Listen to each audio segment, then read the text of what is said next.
একটি জরুরি খবর। কোরআনুল কারীম জরিপ শুরু করেছে। কিসের জরিপ?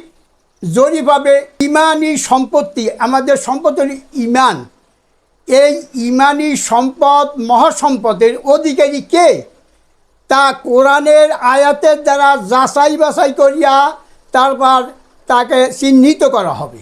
কোরআনের আয়াত দ্বারা অন্য কোনো বিষয়, অন্য কোনো হাদিস দ্বারা চলবে না। অতএব আমরা অনেকেই ভুলের মধ্যে আছি, আমরা যে একেবারেই ইমানদার বলে দাবি করতে পারি না।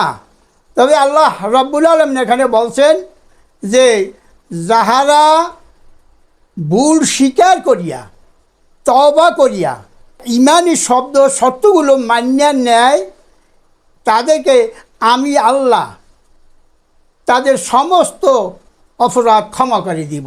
সূরা মায়েদা 65 নং আয়াত।